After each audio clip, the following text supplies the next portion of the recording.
అంతర్జాతీయ క్రికెట్లో కోహ్లీ తనదైన ముద్ర వేశాడు. ఏళ్లుగా నిలకడగా రాణిస్తున్నాడు. ఫార్మాట్ ఏదైనా పరుగుల పండుగ చేసుకుంటున్నాడు. ఐపీఎల్లోనూ విరాట్ తోపే. రాయల్ ఛాలెంజర్స్ కు ప్రధాన ఆయుధం కోహ్లీనే. అందుకే రన్ మిషన్ గా రికార్డుల కింగ్ విరాట్ పేరు తెచ్చుకున్నాడు.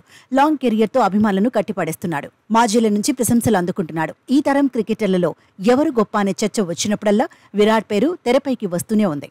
ఈ లిస్టులో కొందరు కోహ్లీ పేరు చెబుతారు, మరికొందరు స్మిత్ అంటారు, ఇంకొందరు విలియమ్సన్ కు జై కొడతారు. ఇంగ్లాండ్ మాజీ కెప్టెన్ రూట్ పేరును చెప్పేవాళ్లు ఉన్నారు. అయితే 3 ఫార్మాట్లలో కలిపి చూస్తే ఎక్కువ మంది చెప్పే పేరు విరాట్. తాజాగా ఇదే అంశంపై టీమిండియా మాజీ ఆల్రౌండర్ యువరాజ్ సింగ్ స్పందించాడు. ఈ తరం క్రికెటర్లలో అత్యుత్తమ బ్యాటర్ కోహ్లీనే అన్నాడు. అనేక రికార్డులను బద్దలు కొట్టే సత్తా కింగ్ కు ఉందన్నాడు. 3 ఫార్మాట్లలోనూ బెస్ట్ బ్యాటర్ అనడంలో ఎలాంటి అనుమానం లేదన్నాడు. ఆటను విరాట్ అద్భుతంగా అర్థం చేసుకుంటాడని కితాబిచ్చాడు. క్రీజులో చివరి వరకు ఉంటే మ్యాచ్ను పర్ఫెక్ట్ గా ఫినిష్ చేస్తాడని చెప్పుకొచ్చాడు. ఒత్తిడిలోనూ సమర్థంగా ఆడతాడని ప్రశంసించాడు. అనేక మ్యాచుల్లో సింగిల్ హ్యాండ్ తో టీమిండియాను గెలిపించిన విషయాన్ని గుర్తు చేశాడు.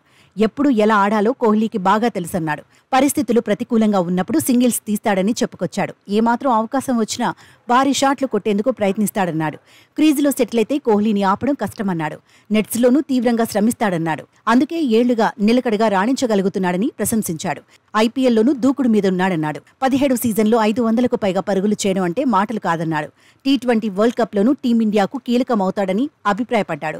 టీ20 వరల్డ్ కప్ ను అందుకోవాలన్నదే ప్రస్తుతం కోహ్లీ టార్గెట్ అన్నాడు. మొత్తంగా స్టార్ ప్లేయర్ పై యువి తనదైన స్టైల్లో ప్రశంసలు కురిపించాడు.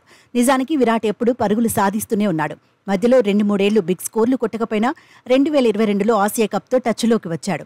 టీ20 ఫార్మాట్లో సెంచరీతో తన పనైపోలేదని ఆటతోనే చెప్పేశాడు. గత టీ20 వరల్డ్ కప్లో టాప్ స్కోరర్గా నిలిచాడు. గతేడాది వన్డే వరల్డ్ కప్లోనూ భారత్కు కీలకంగా నిలిచాడు. టీమిండియా విజయాల్లో కీలక పాత్ర పోషించాడు. వన్డే వరల్డ్ కప్లో అత్యధిక పరుగులు చేసిన ప్లేయర్గా నిలిచాడు. ప్రస్తుతం ఐపీఎల్లోనూ ఫామ్లో ఉన్నాడు. వచ్చే నెలలో జరిగే టీ20 వరల్డ్ కప్లోనూ ఇదే ఫామ్ను కొనసాగించాలని అభిమానులు కోరుకుంటున్నారు.